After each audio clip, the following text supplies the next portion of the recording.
Bonjour les terminales, alors on se retrouve pour pouvoir traiter du 57, du 62 et du 63. Et ça parle vaccin et vaccin contre la rougeole. En France, 90% des enfants sont vaccinés contre la rougeole et on tire au hasard et sans remise 4 fiches dans le listing des enfants suivis par un centre de protection maternelle et infantile, la PMI. On estime que c'est d'une répétition de 4 épreuves identiques et indépendantes, hein. Donc là, ça sent la loi binomiale à plein nez. X est l'évaluateur qui donne le nombre d'enfants vaccinés contre la rougeole. Donc le succès, c'est la vaccination contre la rougeole. Parmi les 4 enfants, quelle est la loi de probabilité suivie par X? Donc là, c'est facile. Hein, 57. Qu'est-ce qu'on a? Eh ben, on a petit a, X suit la loi binomiale. Combien de fois on répète? 4 fois. Quelle est la probabilité qu'on ait un succès? 0,9. Donc là, on est bien dans le cadre d'une loi binomiale parce qu'on répète 4 fois une épreuve identique et indépendante qui mène à deux issues, succès et échec, et que la probabilité du succès lors d'une de ces épreuves de Bernoulli, hein, qui donne succès ou échec, est de 0,9. Donc il faut dessiner un arbre avec 4 étages, à chaque fois qu'on monte on a 0,9, à chaque fois qu'on descend on a 0,1, donc la probabilité du succès c'est bien 0,9, et le but du jeu, c'est de donner les valeurs exactes des probabilités, la loi de probabilité dans un tableau. Ah, intéressant. Donc là, on va tous se les calculer. Ça va être un peu long, mais c'est pas bien grave. Bon, combien je peux avoir de succès? Eh ben, je peux aller de 0 succès, aucun vacciné, à 4 vaccinés. Voilà. Alors, il nous demande des valeurs exactes. Il me semble quand même que ça risque d'être un petit peu compliqué pour des valeurs exactes. On va essayer de donner des valeurs approchées, nous, et on va essayer d'utiliser notre calculatrice Numworks ou notre Casio pour pouvoir le faire. Alors, regardons un petit peu. On va le faire déjà pour P de x égale 0. Alors, essayons de P de x égale 0. Je vais faire P de x égale 2, par exemple. P de x égale 2. C'est l'histoire de se souvenir de ce qu'on a, hein. 4 essais, 2 succès, fois 0,9 puissance 2, fois 0,1 puissance 2 aussi. Ah, ma calculette va me donner... Alors, non, ça devrait faire une valeur exacte, mais avec beaucoup de valeurs derrière, beaucoup de... Non, on va essayer. Alors déjà, 4, 2, ça fait donc 6, hein, ça, hein, si mes soeurs sont bons. Hein. Ça fait 6. Donc 6 fois 0,9, puissance 2, fois 0,1, puissance 2. Voilà, ça fait 0, directement, hein. On va l'écrire, hein, 0,0486. 0,0486. Voilà, très bien. Alors je vous rappelle, hein, pour avoir le 4,2, il faut faire le triangle de Pascal, il faut se débrouiller avec la calculette, ou il faut être un peu malin. Hein. 4,2, hein, on se le met dans un coin. 1 fois 2, 4 fois 3 en haut. Hein. 1 fois 2, 4 fois 3, là ça s'enlève, il reste plus qu'un 2. 2 fois 3 divisé par 1, ça fait bien 6 et on est bon. On peut faire P de x égale 3. Alors je me suis trompé, hein, ça c'était donc P de x égale 2. 0,0486. On peut faire P de x égale 3. Alors pareil, hein, 4, 3 fois 0,9 puissance 3 fois 0,1 puissance 1. 3 succès, hein, le succès c'est 0,9. Donc on y va. Alors 4, 3, à mon avis, c'est la même chose que 4, 1 et 4, 1, ça doit faire 4 à mon avis. Hein. Donc 4, 3, on peut le calculer là, hein, je vous rappelle. Hein. Proba. Là, je veux 4C3. 4C3, ça doit faire 4 à tous les coups. Voilà. Donc ça va faire 4 fois 0,9 puissance 3 fois 0,1 puissance 1. Ah, ce qui fait 0,2916. On va bien vérifier qu'on ne s'est pas trompé. Non, 0,2916. 0,2916. Allez. 29,16. C'est bien une valeur exacte, hein, cette fois-ci, il n'y a pas d'arrondi. Hein. 0,2916. Je voudrais juste pas avoir de problème et pas me tromper. Bon, P de x égale 4. Alors pourquoi j'ai commencé à x égale 2, je sais pas. Ne posez pas la question, j'ai voulu essayer par là, hein, donc... je me suis dit P de x égale 0, ça m'intéressait pas, donc je fais P de x égale 4. P de x égale 2. Donc là, c'est 0,9 puissance 4 fois 0,1 puissance 1. Voilà. Donc ici, 4, 4, ça fait 1, hein, c'est à peu près sûr et certain. Hein. 4C 4, ça fait 1. Donc ça fait 0,9 à la puissance 4 fois 0,1 puissance 1. Hop, hop, hop, c'est un 0 là. 0,1 puissance 0, donc ça fait donc 1. On est d'accord, donc ça fait 1, ça fait 1, il me reste plus que 0,9 puissance 4, c'est normal, parce que 4 succès, ça veut dire passer 4 fois par les branches succès, et passer 4 fois par les branches succès, ça veut dire passer par directement 0,9 puissance 4, ce qui fait 0,65, 61. 0,65, 61. Maintenant, je peux faire P de x égale 1, pas pourquoi j'ai commencé par là, hein. P de x égale 1, 1, 4, 1, donc ça doit faire 4, hein, fois 0,9 puissance 1, fois 0,1 puissance 3. Ok, alors j'ai oublié de l'écrire, 0,65, 6,1. Là, par contre, on va commencer à avoir des petits problèmes d'affichage, à mon avis, 0,1 fois 0,1 puissance 4. Non, pas 4, 3. Ce qui fait 3 puissance 6. 3, 10 puissance 6, 9 sur 10 25e, donc on se souvient, hein, 10 puissance moins 3, c'est-à-dire que le 3 il est à la troisième position après la virgule, et ça nous donne donc 0,0036, on est quelque chose de comme ça,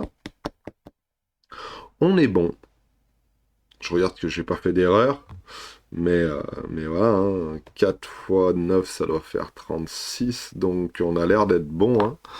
Et la même, hein, cette fois-ci, P de x égale 0. Alors là, 0 succès. Que des non-vaccinés. Que des non-vaccinés, ça veut dire qu'on a tiré 4 fois des non-vaccinés. Donc on est tombé sur 0,1 puissance 4. Et 0,1 puissance 4, je le fais quand même. Hein, je me doute ce que ça va faire. Ça fait donc 0,0001. Voilà. Et là, on a tous nos résultats. Alors j'en ai 5 et j'ai 4 couleurs. Mais je vais bien l'écrire. P de x égale 2. P de x égale 3. On mettra 2 fois le vert. Voilà. P de x égale 4. P de x égale 5. P de x égale 1. Je peux pas 5, j'ai tiré que 4 personnes. Et P de x égale, allez, prenons du violet moche. J'ai du violet moche là. Allez, j'ai du violet moche ici. Hop. Et voilà pour notre petit tableau, notre loi de probabilité. Maintenant, il faut calculer E de x. Alors, E de x, si on regarde dans le cours, c'est assez simple. C'est n fois p. C'est 4 fois 9. Ça, c'est ce que nous a donné le cours. Donc, on peut directement calculer, hein, E de x égale, alors on va vérifier dans le cours quand même, parce que... Donc, si je regarde dans le bouquin, voilà, ils nous disent la propriété x est une variable aléatoire qui soit la nominale du paramètre np, blablabla. Bla bla bla. Pour p de x égale k, c'est la petite formule qu'on a donnée donc ici, qu'on utilise à chaque fois ici dans notre cas. Et si on regarde bien, hein, x est une variable aléatoire qui suit la nominale, alors l'espérance mathématique c'est bien n fois p, donc directement on peut faire n fois p. Donc directement, on peut écrire c'est... alors remettons l'exercice, parce que quand même c'est important. C'est interpréter le résultat obtenu. Donc E de x, c'est n fois p. Et donc ça fait 4 fois 0,9. Ce qui fait 4 fois 0,9, ça fait 3,6. Voilà. 4 fois 9, 36. Ouais, c'est ça. Donc 3,6. Donc en moyenne, sur nos tirages, on va avoir 3,6 enfants vaccinés.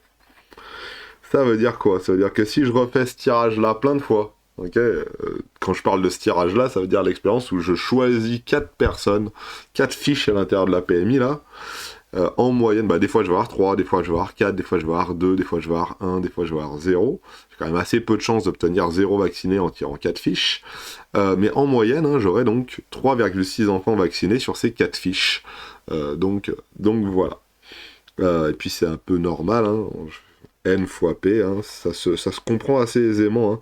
On répète n fois, hein, une expérience aléatoire qui a une probabilité de succès de P, hein.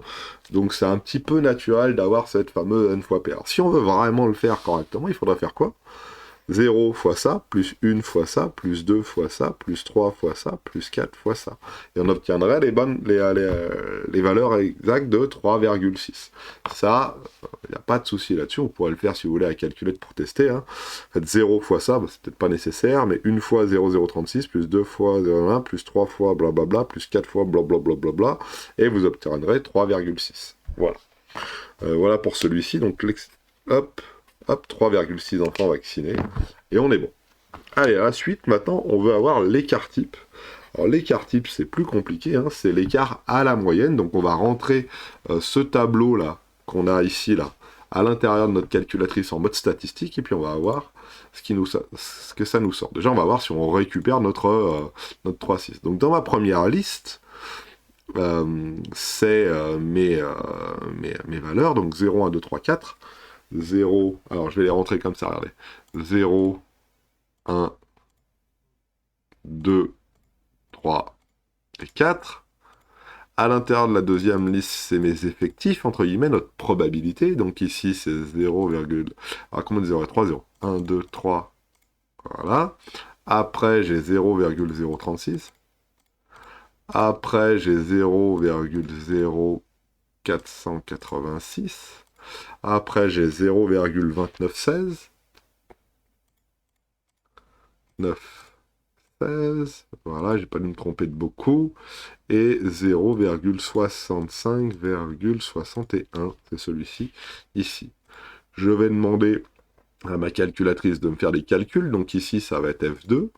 Je vais bien lui dire que ma première liste des valeurs, c'est ici, que ma liste des fréquences ou de ma liste des effectifs, c'est donc la liste numéro 2, ma liste des probabilités, c'est bien ma liste numéro 2, comme ça il prendra bien correctement les choses, et je vais lui demander un var.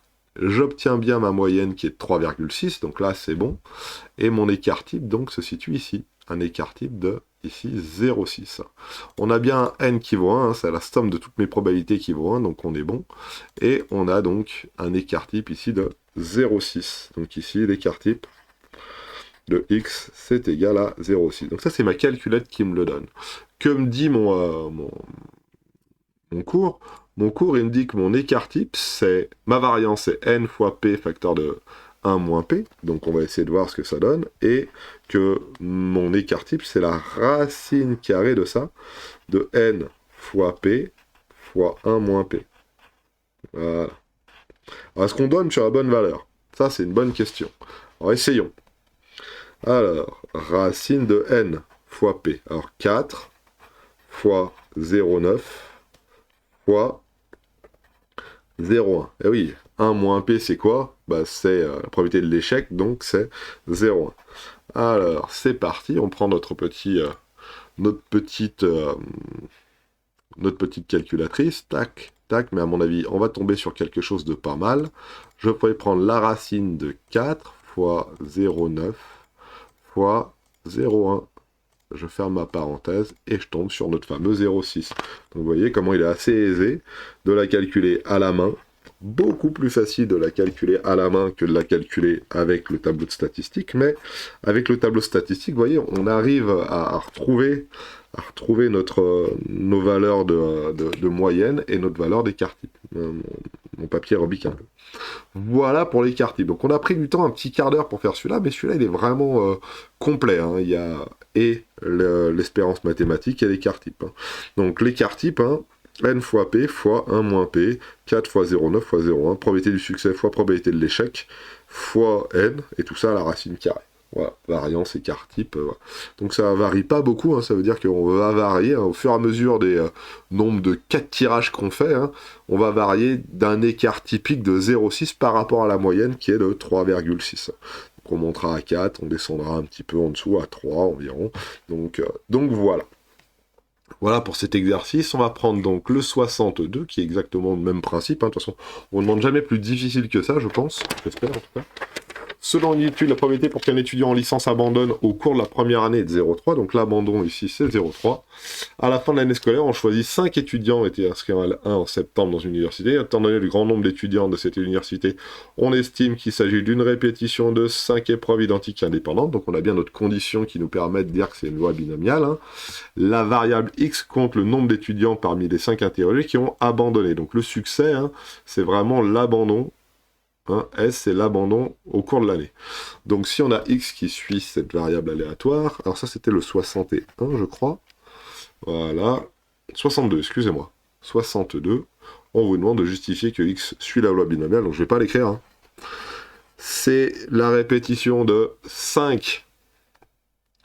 5 répétitions, répète, d'une expérience. J'ai dit que je ne l'écrivais pas, mais je l'écris quand même. À succès, échec, voilà, avec P de S qui vaut donc... Alors, combien j'ai dit? Combien il dit 0,3 0,3. 0,3, voilà. C'est identique et indépendant.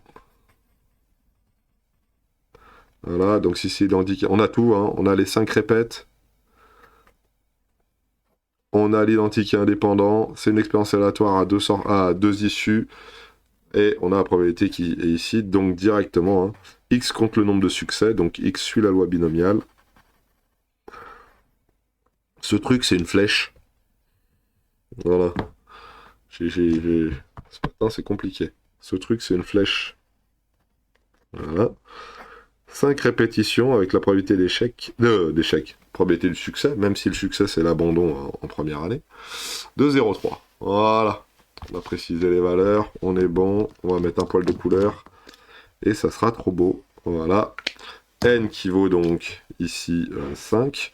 Et P qui vaut donc 0,3 ici. On est bon. Donc maintenant, la question, c'est donner la loi de probabilité de x dans un tableau, il faut arrondir ça au centième. Donc là, pareil, hein, je vais avoir donc 6 valeurs. Donc P de x égale xi. Donc il faudrait tout ce que je me les calcule. Donc je l'ai fait à l'exercice précédent, je ne vais pas le refaire.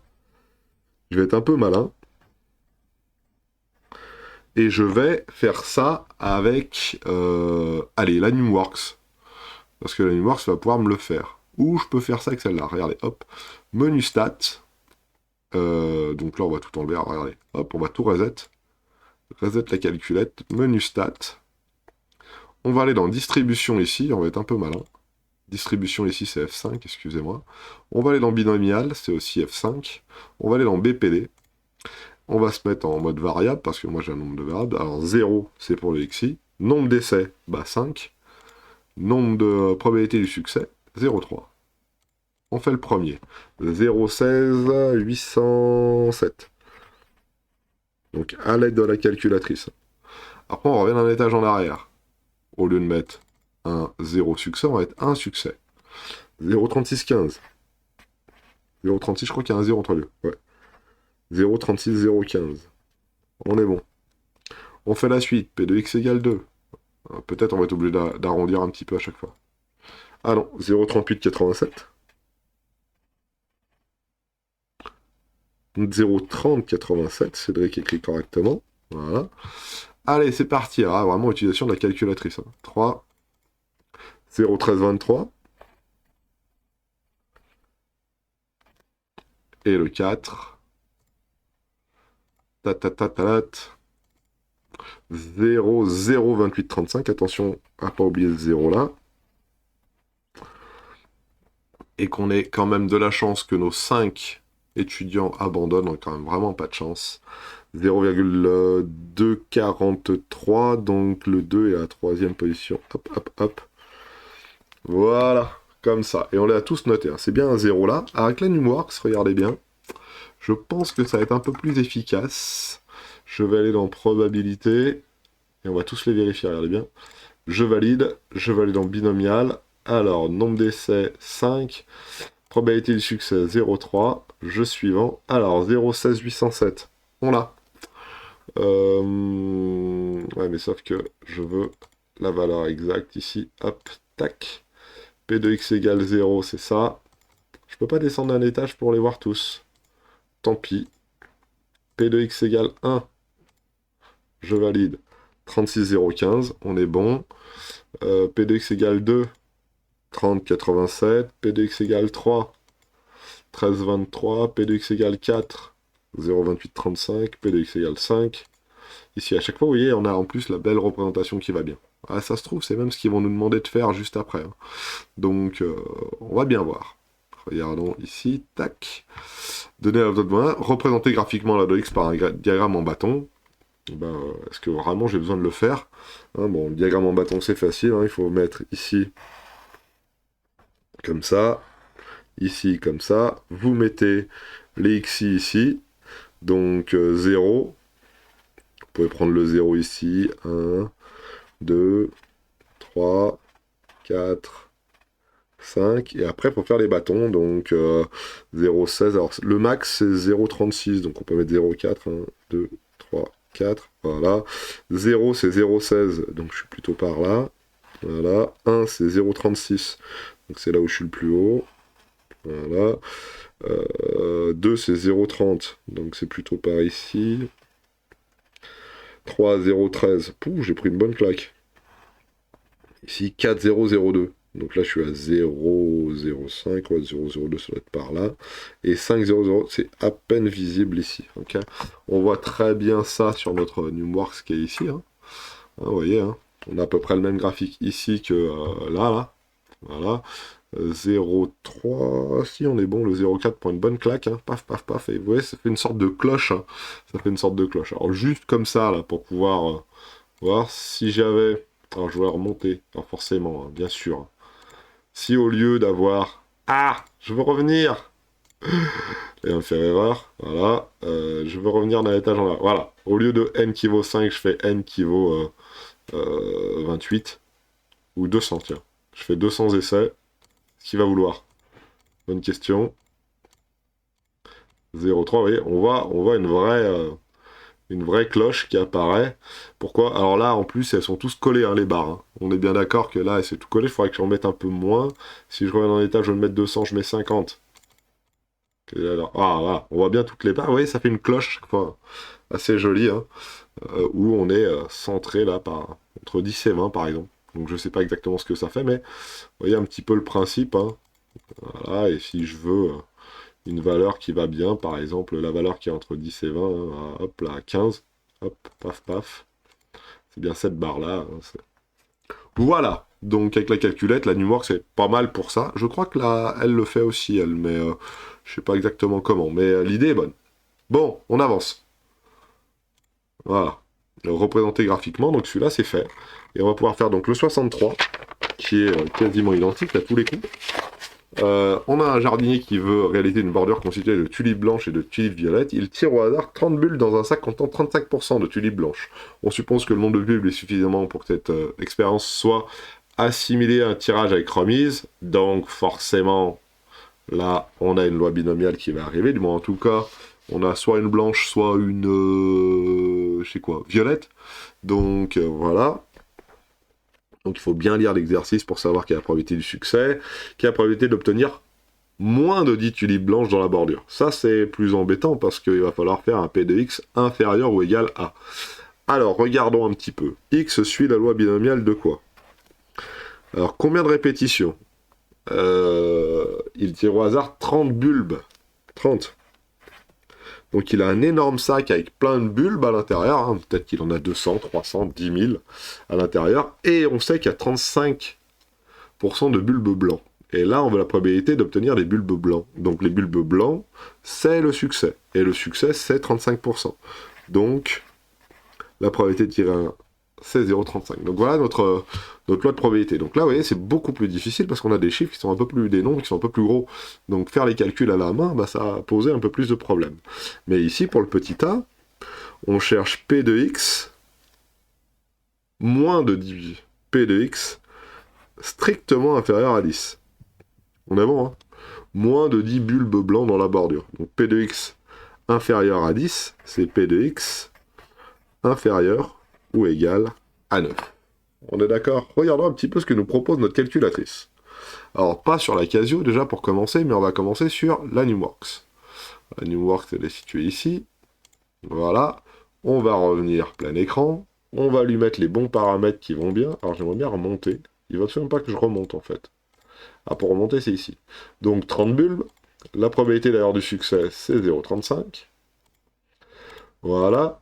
Et regardez bien, hein, là, j'ai un P de x inférieur ou égal. Alors, si je veux moins de 10 bulbes blancs, ça veut dire 0, 1, 2, 3, 4, 5, 6, 7, 8 ou 9. Là, on est bien d'accord, parce que c'est strictement moins de 10 bulbes. Donc ici, P de x inférieur ou égal à 9. Alors vous voyez qu'on pouvait changer hein, sur la gauche nos valeurs. Hein. Je veux entre deux valeurs, par exemple, au-dessus d'une certaine valeur, et puis pour une valeur. Hein. Donc ici, je veux inférieur à une valeur, et j'obtiens 0,357. 0,357. Voilà, en dessous, il y a un 5. Ouais, allez, je mets le 5. Environ 0,357. Mais, en fait, ce qu'il aurait fallu calculer, c'est P de x égale 0, plus P de x égale 1, plus blablabla, jusqu'à P de x égale 9. Bah, vous vous rendez bien compte que ça, c'est difficile à faire. Ok ? Donc voilà. Et dans ma calculette, moi, binomial, j'ai un BPD, mais cette fois-ci, on peut faire BCD. Et le BCD, c'est exactement ça, c'est inférieur. Le BCD, faut regarder le C. Hein. Le C, il a plutôt cette forme-là. Hein. Et cette forme-là, donc, ça veut vraiment dire ce que ça veut dire. Le C, il a cette forme-là, c'est bien inférieur ou égal. Alors, j'ai toujours un doute sur inférieur ou égal ou inférieur, donc on va vérifier. Donc, on répète... donc moi je veux 9 bulbes au maximum sur un nombre d'essais qui est 30 et dont la probabilité est 0,35. Donc ici, ça fait bien notre valeur qu'on a trouvée, 0,35, 75, 4, etc., etc., etc. Donc le BCD, hein, c'est pour P de x inférieur ou égal, P de x inférieur ou égal à K ou à ce qu'on veut derrière. Ok ? On se met ça dans un petit coin de sa mémoire pour ma calculatrice, la Casio. Pour la NumWorks, ça marche plutôt pas mal de la même manière. C'est beaucoup plus pratique avec la NumWorks. Et on va répondre à la dernière question, qui est quelle est la probabilité d'obtenir au moins la moitié des tulipes blanches dans la bordure? Alors, au moins la moitié des tulipes blanches dans la bordure. Ça veut dire que dans la bordure, il y en a 30. Ça veut dire qu'on en a 15 ou plus. Ok, au moins. Alors attention, là il y a une astuce. P de x supérieur ou égal à 15. Ça veut dire P de x égale 15, plus P de x égale 16, plus blablabla, plus P de x égale 30. On est bon. Voilà. On est bon là. Maintenant, la question est la suivante. Comment faire pour calculer tout ça? Eh bien, on se souvient que la somme de toutes les probabilités, ça fait 1. P de x supérieur ou égal à 15, c'est le contraire de P de x strictement inférieur à 15. Donc c'est bien 1 moins P de x inférieur à 15. Et P de x inférieur à 15, c'est P de x inférieur ou égal à 14. Ok? Rappelez-vous un truc. La probabilité de P de x supérieur à 15, c'est le contraire de P de x inférieur à 15. Strictement inférieur à 15. Donc là, hein, on utilise bien notre probabilité contraire en disant, bah, si j'ai un événement A qui a une probabilité de 0,3 d'apparaître, j'ai la probabilité de A bar qui est 1 moins quelque chose. Ou on peut se souvenir la somme de toutes les probabilités, la somme de tout ça là, hein. P de x égale 15 plus P de x égale 16 plus P de x égale 30, c'est bien 1 moins P de x égale 0 plus P de x égale 2 plus P de x, etc., etc., etc. Et ça, c'est facile à calculer à la calculatrice. Pourquoi ? Parce que notre calculette ici nous le donne. Il suffit que je change une petite valeur. Au lieu de 9, je mets 14. et je vais avoir 0,9, 3, 4, 8. Alors je vais essayer d'arrondir, allez, 1, voilà, comme ça au moins j'aurai environ. Et il faut que je tape ça à la calculatrice pour savoir ce que ça donne. Alors regarde un petit peu, menu 1, menu j'ai dit, menu 1 moins 0,93, ça va faire 7% ça, 6-7%. Voilà, 0,0651,9. Voilà, donc là, sur notre calculatrice Casio, voilà comment on peut se débrouiller. Hein, P de x égale 15. P de x supérieur ou égal à 15, hein, c'est bien 1 moins P de x égale 1 moins P de x inférieur ou égal à 14. Ouais, P de x inférieur ou égal à 14, c'est bien ça, hein, et ça nous donne donc le truc en vert qu'il y a ici. Là. Vérifions de manière un peu plus maligne sur notre Numworks, ici, je veux P de x inférieur, pas inférieur ou égal à 14, mais supérieur ou égal. Donc elle me permet de le faire. C'est un supérieur ou égal à 0. Alors moi, je veux supérieur ou égal à 15, et ça nous donne 0,065, alors j'ai bien écrit, 0,18, alors moi, si j'ai arrondi, hein. Vous avez vu, hein, j'ai un petit peu arrondi. Mais voilà, vous voyez, hein, c'est les barres qui sont ici, hein, qui sont affichées. C'est nos fameuses petites barres qui sont là, hein, qui sont affichées là, hein, qui sont mis. Donc P de x supérieur à 15, supérieur ou égal à 15, hein, c'est bien 1 moins toutes les autres barres. Hein. Si j'ajoute toutes les barres qui sont écrites ici, ça fait 1. Et puis voilà, P de x inférieur ou égal à 14, on peut essayer de le voir ici. Voilà, inférieur ou égal, c'est là-haut. Voilà, inférieur ou égal à 14. Tac, tac.